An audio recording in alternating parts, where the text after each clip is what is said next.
حاملا معي المودة والصداقة.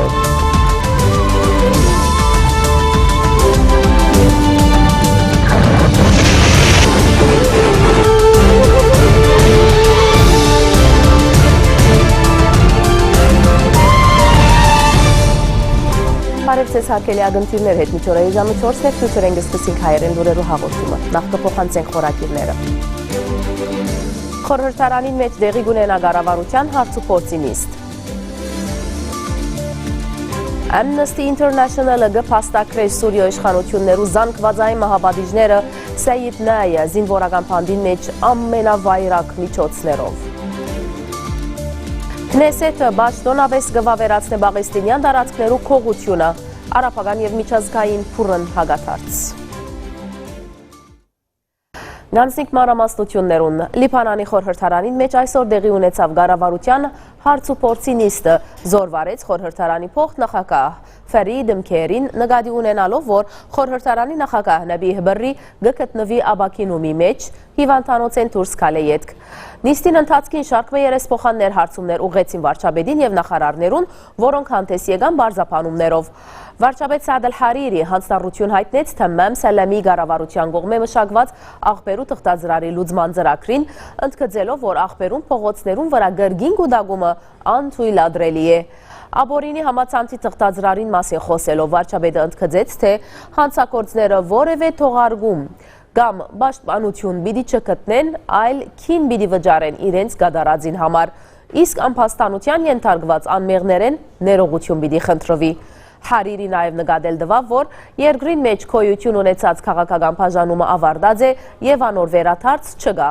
ավելցնելով, որ էլեկտրականության հարցով կա հատուկ ծրագիր եւ այս առումով որոշումներ պիտի առնվին հառաջիկա շաբաթներու ընթացքին։ Լիբանանյան ուժեր խմբակցության անդամ երեսփոխան Ժորժ Ադուեն գոչ ուղղեց հանրապետության նախագահին նախագահելու կառավարության նիստերուն եւ վարչապետին հետ համագործակցաբար զանոնք հատկացնելու միայն ընդրական օրենքի քննարկումին։ Ադուեն նաեւ նշեց, թե իրենք խորհրդարանեն ներս պիտի շարունակեն ընդրական օրինակի ձեր ուսումնասիրությունը եւ գանք պիտի չառնեն մինչեւ նոր օրենքի վավերացում։ Հանրապետության նախագահ Միշել Աուն այսօր Բաբդայ Բալադին մեջ արվեստագետ Էլի Շուեյրին բարգեւադրեց ազգային մայրիներու շքանշանով իբրև քնահատանք գես թարվան վրա երգարած անոր ստեղծագործ գործունեության համար։ Բարգեւադրման հանդիսության ներկա գտնվեցան մշակույթի նախարարը եւ արվեստագետի ընտանեկան բարակաները։ Նախագահ Աուն իր խոսքին մեջ շնորհակալություն հայտնեց Շուեյրիին։ Քու բարգեւադրումով մեզի առիթ դվիր լույս սփռելու Լիբանանի լուսավոր թիմակիցին վրա, այն բահուն երբ կթիմակրավենք մարտահրավերներ եւ դժվարություններ, ըսավ նախագահ Աուն։ Սուրիո վարչագահի նախագահ Բաշար Ալ-Ասադ հայտարարեց, որ ահաբեկչության թեմ պայքարին հետ կապված Միացյալ Նահանգներու նախագահ Դոնալդ Թրամփի հայտարարությունները հուսադրող են, սակայն դակավին գանուխ է եզրակացություններու հասնելու։ Սանա լրադու գործակալության համաձայն բելգիկացի լրագրողներուն հետ հանդիպումի ընթացքին Ասադ գարձիկ հայտնած է, որ Միացյալ Նահանգներու եւ Ռուսիո համագործակցությունը օգտակար կլա ինչպես ամբողջ աշխարհի, այնպես էլ ինքնին Սուրիո համար։ Մենք լսեցինք Թրամփի խոստումնալից հայտարարությունները նախընտրական քարոզարշավի շրջանակներուն մեջ եւ անոր ավարտեն հետո, որ առաջնային է ահաբեկչության թեմ պայքարը, մասնավորապես իսլամական պետություն զայրահեղական գազագերբության թեմ, ինչ որ մենք վերջին 6 տարիներու ընթացքին առաջարկած էինք, ըսած է Ասադ, ընդգծելով, որ հարկավոր է սպասել, քանի որ դակավին գանուխ է գործնական առումով որևէ բան ակնկալել։ Ասադ նաև հարցակում գործած է Եվրոմիության եւ անոր հաստատություններուն վրա, զանոնք նկատելով քաղաքականացած եւ գողմնակալ ամերիկյան, ֆրանսիական եւ բրիտանական աստեցություններու հետևանքով։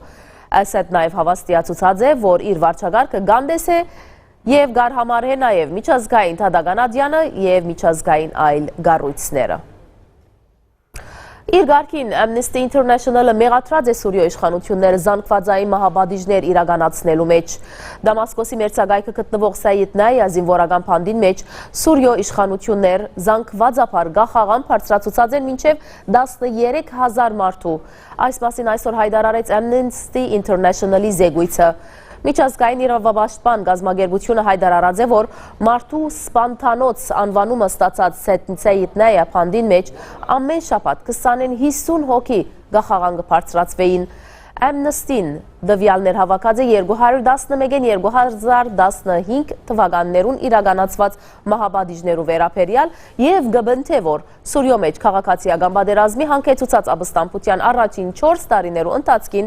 5000-ին մինչև 13000 մարդ գլխական բարձրացված էր եւ մահաբադիժները ամենայն հավանականությամբ գշարունակվին մինչև օրս Զոհերը հիմնականին մեջ քաղաքացիական անձեր են, որոնք ընդդիմադիր դիրքորոշում ունին ըսված է իրավապաշտպան գազագերբության հայտարարության մեջ։ Մեզի հասած հաղորդակցություններուն համաձայն Սեյիդ Նայը զինվորական բանդի բազմաթիվ այլ գալանավորներ սպանված են խոշտանգումներու ենթարկվել է հետո։ Մահաբադիժները կործադրված են քաղտնապար, որ մե հետո թիագները թաղված են մայրաքաղաքեն դուրս գտնվող զանգվածային եւ հավաքական քերեզբաններու մեջ, իսկ զոհերուն հարազատները նույնիսկ չեն դեղեկացված անոնց ջագադակրին մասին, ըստ Amnesty International-ի։ Իրավապաշտպանները զրուցած են քանիմը դաստիակ բահակ զինվորներու, թադավորներու, փաստաբաններու եւ ազատ արձակված գալանավորներու հետ իրենց վճիրը արձակել են առաջ։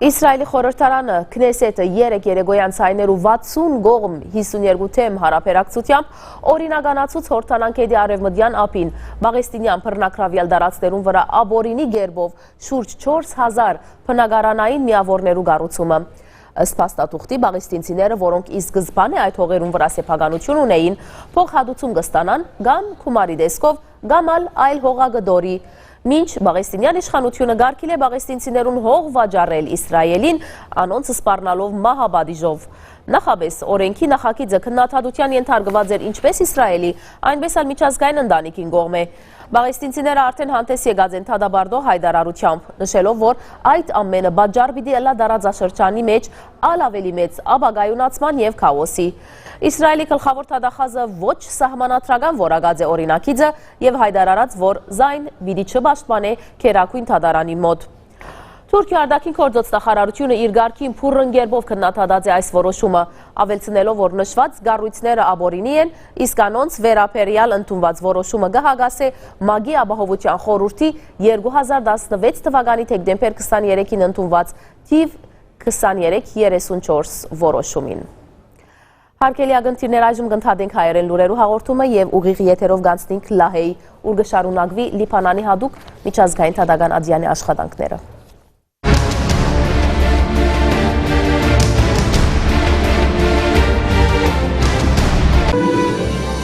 حامل معي المودة والصداقة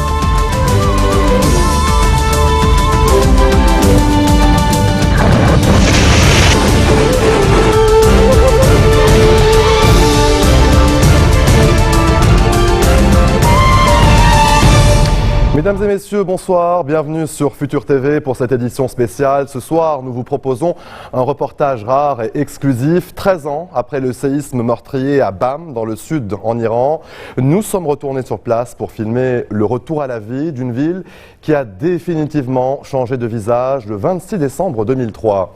À 5h20 du matin, un tremblement de terre d'une violence extrême réveille les habitants de la ville. Il sera l'un des plus meurtriers du pays.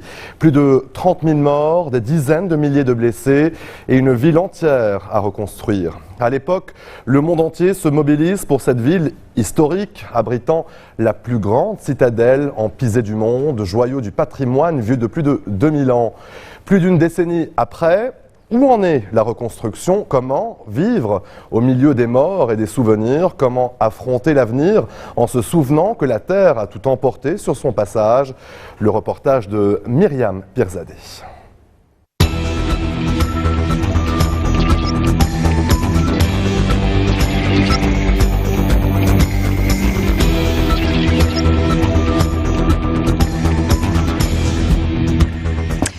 La ville de Bam a longtemps été l'une des destinations touristiques les plus populaires d'Iran. Sa citadelle de terre argileuse, chef-d'œuvre de l'art pré-islamique, et ses innombrables ruelles en ont fait le joyau du patrimoine iranien.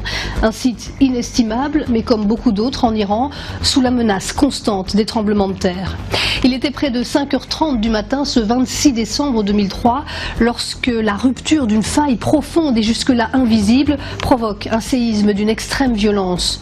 En l'espace de quelques secondes, la cité est réduite en poussière par une secousse de 6,6 sur l'échelle de Richter. Avec des conséquences catastrophiques, près de 30 000 morts, la citadelle et 3/4 des bâtiments de la région sont entièrement détruits. Toute ma famille est morte, mon frère, ses 5 enfants, ma fille aussi, tout le monde est mort. Ni tente, ni chauffage, rien. Nous avons tout perdu. Alors maintenant, qu'est-ce qu'on peut faire?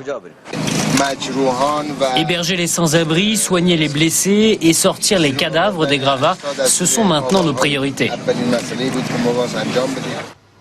Des opérations de secours d'envergure se mettent en place. De nombreux centres d'hébergement accueillent les rescapés, les protégeant notamment du froid glacial de la nuit. Depuis le séisme, de gigantesques travaux de rénovation ont été lancés. Des pays comme le Japon ou la France financent la rénovation de la citadelle. 13 ans après la catastrophe, comment les habitants de Bam vivent-ils avec cette menace permanente? Selon l'ONU, l'Iran reste le pays au monde où les risques sismiques sont les plus importants. Billet retour à Bam. Un reportage signé Mariam Pirzadeh.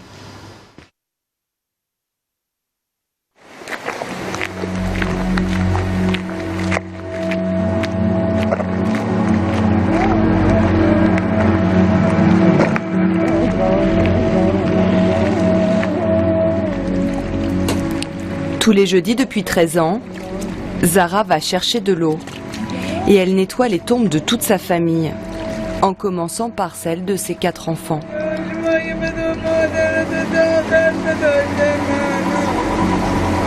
Le plus âgé avait 18 ans, la plus jeune 2 ans et demi. Aucun n'a survécu. Sur la pierre tombale, il est écrit « Emporté par le séisme ».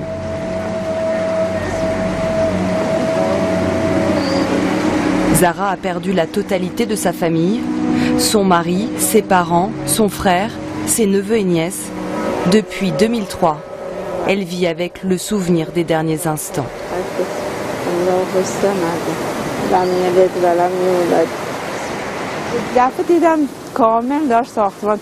Tout à coup, je sens la maison trembler. Je réveille mon mari et je lui dis « Va voir !» Mais on n'a eu le temps de rien faire. La pièce où nous dormions et la maison se sont complètement effondrées. Jusqu'à midi, nous étions coincés sous les ruines. D'en bas, personne ne nous entendait. Par contre, le bruit d'en haut nous parvenait. Les neveux de mon mari et nos voisins ont réussi à créer une ouverture pour nous atteindre. À ce moment-là, je leur ai dit de prendre d'abord ma fille Fatemeh, qui avait 2 ans et demi. Mais lorsqu'ils l'ont prise de mes bras, elle était déjà morte d'étouffement. Les corps de mes autres enfants ont été sortis des ruines avec un bulldozer.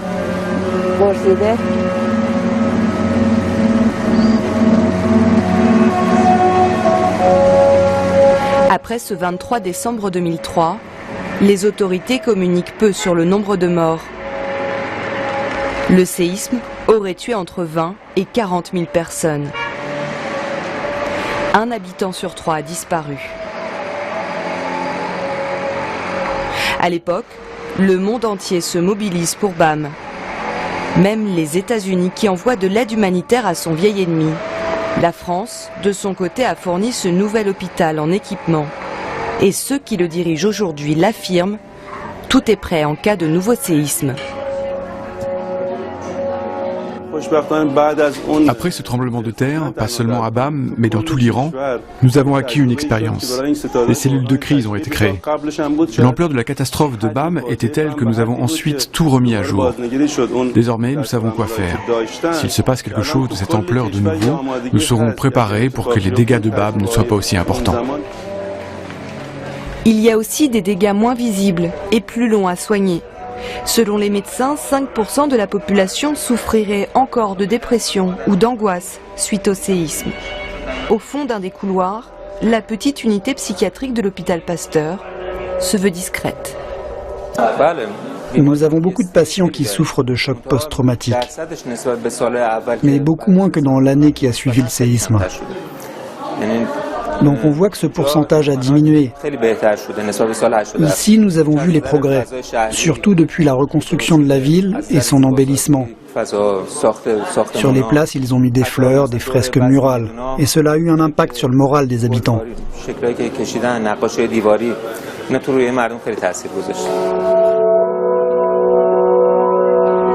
Un endroit ne pourra jamais être protégé, la fragile citadelle millénaire de Bam.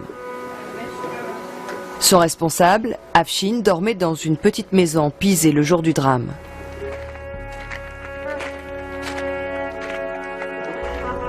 Il revit souvent cette secousse de 6,3 sur l'échelle de Richter, qui commence à gronder à 5h20 du matin, très précisément. Mon lit était là. J'étais allongé, je regardais le plafond. Et d'un coup, ça s'est mis à tellement trembler que j'ai voulu atteindre la porte, mais je n'ai pas réussi. Je suis tombé là et je suis resté 10 heures sous les décombres, sans bouger. Il y avait beaucoup de débris sur moi. Ici, c'est l'endroit de ma renaissance. Je suis né une première fois à l'hôpital et une seconde fois ici. Car c'est ici que Dieu m'a donné une chance de continuer à vivre. Il m'a donné un sursis pour que je sois utile pour la société et pour moi-même.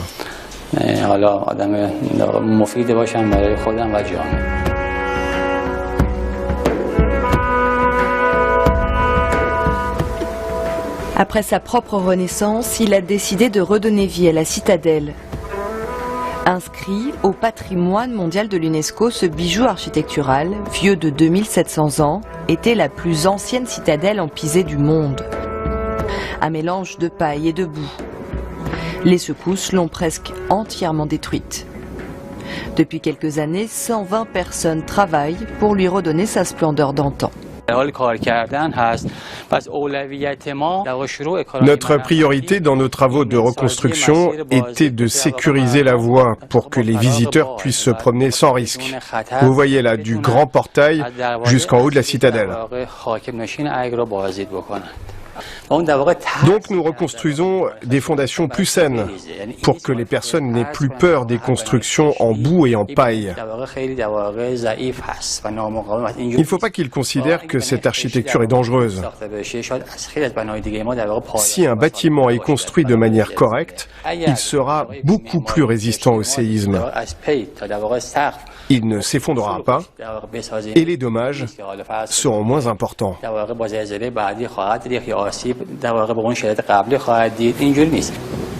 Reconstruire aux normes antisismiques, c'est la promesse des autorités de la ville. Mais peu de gens y croient et beaucoup ont préféré déserter. À chaque coin de rue, ces maisons abandonnées comme cet ancien office notarial de Bam ou encore cette maison construite un mois avant le séisme. Des milliers d'habitants ont fui la ville maudite. C'est le cas de la famille Damid. Après le 23 décembre 2003, ses parents partent s'installer à 180 km de là. Le jeune homme de 27 ans est lui revenu dans sa ville de naissance il y a 2 ans. Et dans chacune de ces rues, les souvenirs remontent à la surface. La maison de ma tante était au début de la rue. Nous, on était à mi-chemin. On allait souvent chez eux. Ils sont tous morts dans le séisme. Ma tante, mon oncle, mon cousin et ma cousine. La plupart de mes amis et mes connaissances avec qui j'ai grandi sont morts. 3 ou 4 de mes amis d'école avec qui je faisais du vélo ici ont été tués. Lorsque je passe dans cette rue, je pense à eux.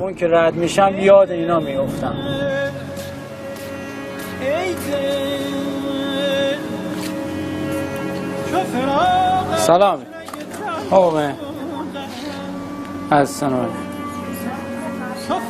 La seule à ne pas être partie, c'est sa grand-mère. Elle n'a jamais quitté le préfabriqué confectionné à la hâte il y a 13 ans par les secouristes.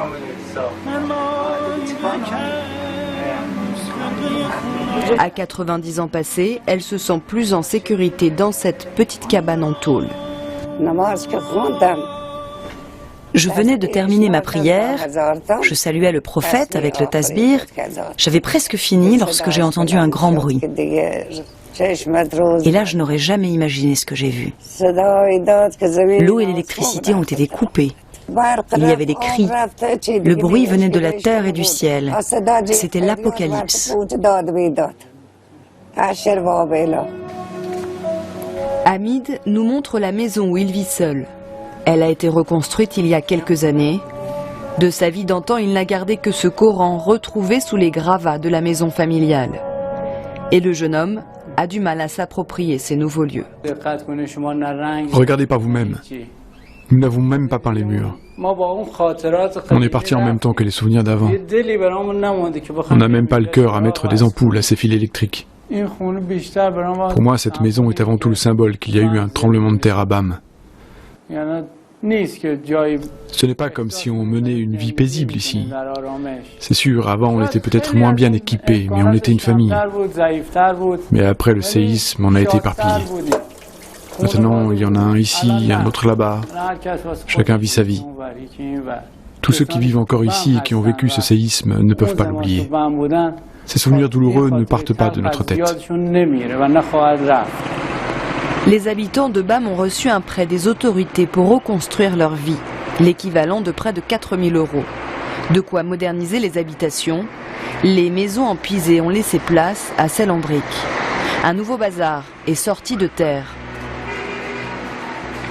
Hamid est justement revenu à Bam pour travailler dans la construction, secteur économique en plein essor.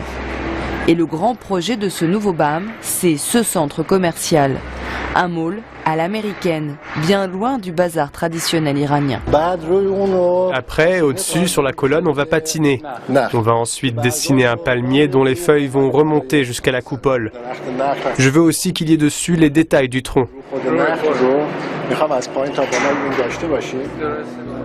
L'enfant du pays participe à ce gros chantier. Un projet décidé au lendemain du séisme pour donner un peu de couleur à la ville et de l'espoir aux survivants. 30 000 mètres carrés, 400 boutiques, un cinéma pour un budget de 20 millions $. Le chantier pharaonique a débuté il y a seulement 5 ans. Après le tremblement de terre, tout le monde, ici mais aussi à l'étranger, voulait faire quelque chose pour Bam. Voilà pourquoi les investisseurs ont décidé de ce projet après le séisme, pour construire un endroit hors norme. Toute personne qui a perdu un être proche ne peut pas continuer dans le souvenir passé. Ce n'est pas possible que ce drame reste dans leur mémoire à jamais. Ce projet va les aider à passer à autre chose.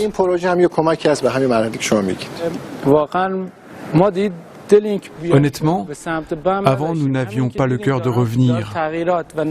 Mais en voyant ces changements et ces reconstructions, on a envie de venir aider. Peut-être que cela va nous aider à entrevoir un avenir meilleur. L'Atlas Center doit être inauguré en mars 2017, au moment du Nouvel An iranien. C'est la date choisie également pour la réouverture totale de la citadelle historique.